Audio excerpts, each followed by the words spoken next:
12월 23일 금요일 에바다교회 오늘의 여는 말씀 함께 나누겠습니다. 사도신경으로 신앙 고백 드리겠습니다. 나는 전능하신 아버지 하나님 천지의 창조주를 믿습니다. 나는 그의 유일하신 아들 우리 주 예수 그리스도를 믿습니다. 그는 성령으로 잉태되어 동정녀 마리아에게서 나시고 본디오 빌라도에게 고난을 받아 십자가에 못 박혀 죽으시고 장사된 지 사흘 만에 죽은 자 가운데서 다시 살아나셨으며 하늘에 오르시어 전능하신 아버지 하나님 우편에 앉아 계시다가 거기로부터 살아있는 자와 죽은 자를 심판하러 오십니다. 나는 성령을 믿으며 거룩한 공교회와 성도의 교제와 죄를 용서받는 것과 몸의 부활과 영생을 믿습니다. 아멘. 오늘 함께 보실 말씀은 요한일서 4장 18절부터 21절까지 말씀입니다. 요한일서 4장 18절부터 21절까지 말씀을 같이 읽겠습니다. 사랑 안에 두려움이 없고 온전한 사랑이 두려움을 내쫓나니 두려움에는 형벌이 있음이라. 두려워하는 자는 사랑 안에서 온전히 이루지 못하였느니라. 우리가 사랑함은 그가 먼저 우리를 사랑하셨음이라. 누구든지 하나님을 사랑하노라 하고 그 형제를 미워하면 이는 거짓말하는 자니 보는 바 그 형제를 사랑하지 아니하는 자는 보지 못하는 바 하나님을 사랑할 수 없느니라. 우리가 이 계명을 주께 받았나니 하나님을 사랑하는 자는 또한 그 형제를 사랑할지니라. 아멘. 오늘 본문에서는 사랑이 두려움을 내쫓는다 이렇게 표현하고 있습니다.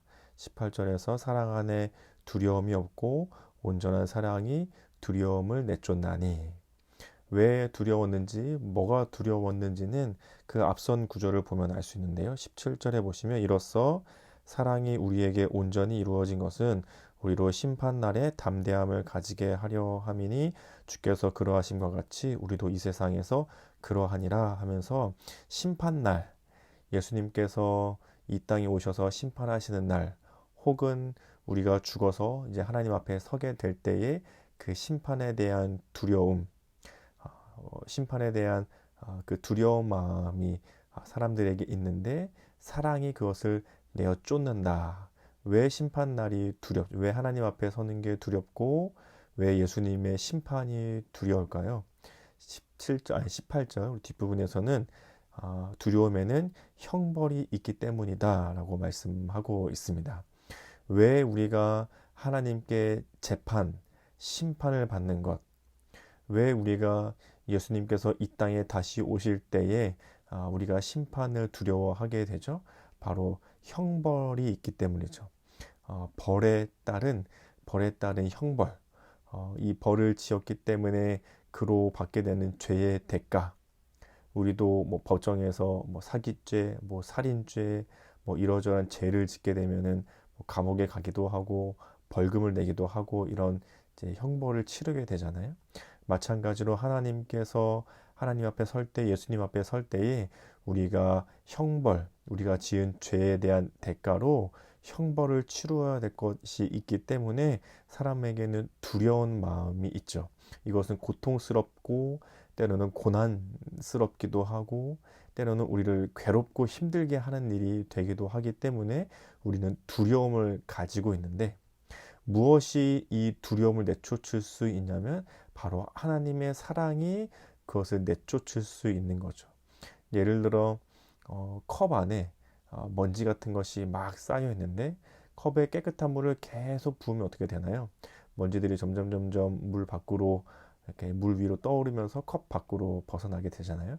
마찬가지로 사람의 마음 속에 두려움이 차 있는데 형벌을 받을 것이란 두려움, 고통과 고난에 대한 두려움이 우리 마음 속에 있는데 예수님의 그 사랑이, 하나님의 사랑이 우리 마음 가운데 부어지기 시작할 때에 마음속에 있던 두려움들이 다 쫓아나가게 되죠. 다 밖으로 밀려나가게 됩니다. 그것이 18절에서 설명하고 있는 오늘 말씀의 내용이죠.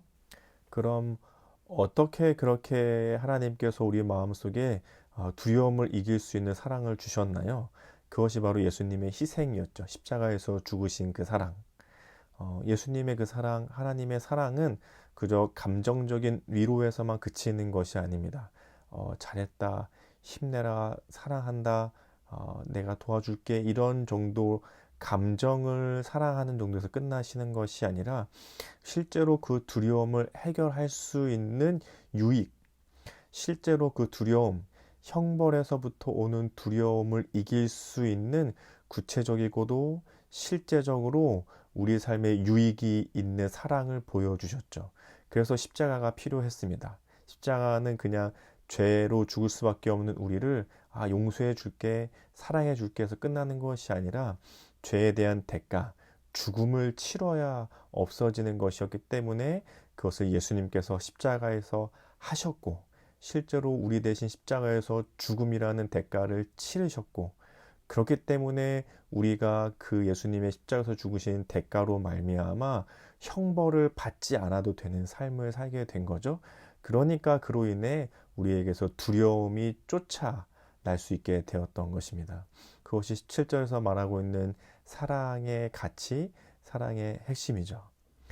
그렇게 예수님께서 우리에게 주신 그 사랑, 두려움과 형벌, 고통과 고난이 아니라 우리에게 그것을 다 내어 쫓을 수 있는 사랑.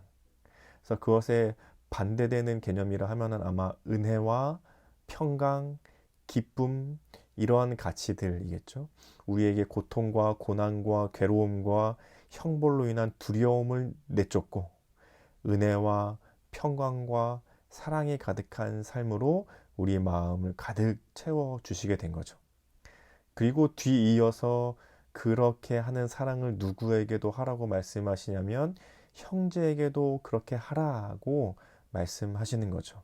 그러니 형제를 사랑한다는 것은 단순히 말로만 제가 사랑합니다, 제가 당신을 기뻐합니다, 제가 당신을 위해 기도합니다 해서 끝날 것이 아니라 실제로 내 형제들에게도 은혜와 평강과 기쁨이 전해질 수 있는 사랑을 베풀어야 되는 거죠. 내 주변에 있는 이웃 혹은 직장의 동료, 우리 교회 안에서 함께 살아가고 있는 성도들이 내가 베푸는 사랑으로 인해 그들이 고통과 고난과 괴로움과 두려움을 쫓아내고 은혜와 평강과 기쁨과 사랑이 가득한 삶으로 살아갈 수 있도록 도와주는 것, 베풀어 주는 것, 그것이 진정한 오늘 요한일서 말씀에서 말씀하고 계시는 사랑인 거죠. 그걸 어떻게 할 수 있을까요?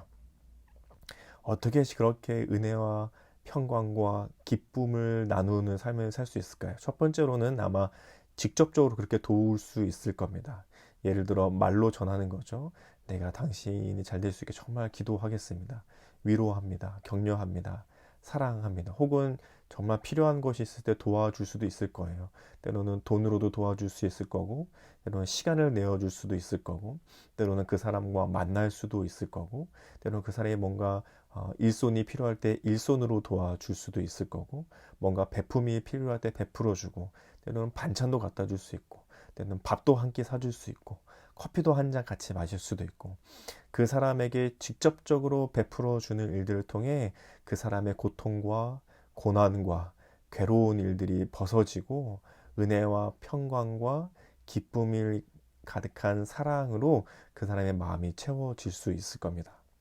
이것이 직접적으로 사랑을 베풀 수 있는 방법이 될 거예요.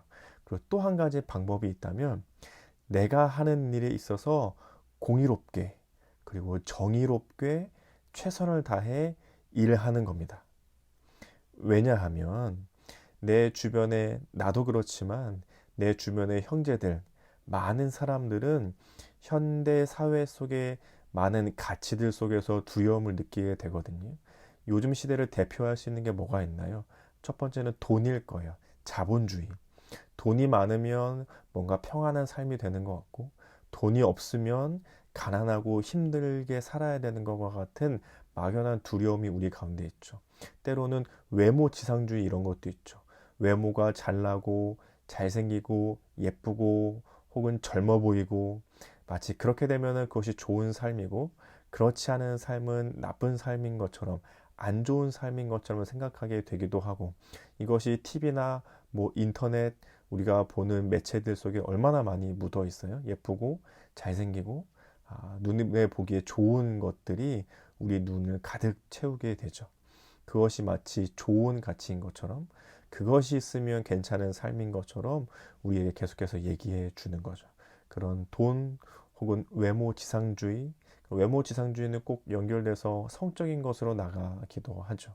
또는 권력, 정치적인 권력이기도 하고 재력에서 오는 권력이기도 하고 또 사람들 틈바구니 속에서 권력과 힘을 가지게 되는 것이기도 하고 그래서 마치 다수에 속하지 않으면 소수에 있는 사람들은 인권이 유린당하기도 하고 소수에 있는 사람들은 그들의 의견이 무시당하기도 하고 이런 자본주의 혹은 외모지상주의 혹은 권력과 권력에서부터 오는 힘 이러한 것들이 가득한 세상 속에서 그런 것을 추구하지 않는 삶 외모와 돈과 권력이 중요한 세상 속에서 그것이 중요하지 않고 하나님의 정의와 하나님의 공의, 하나님의 뜻을 따라 사는 것이 중요하다고 하는 것들을 우리의 일을 통해 보여주는 거죠.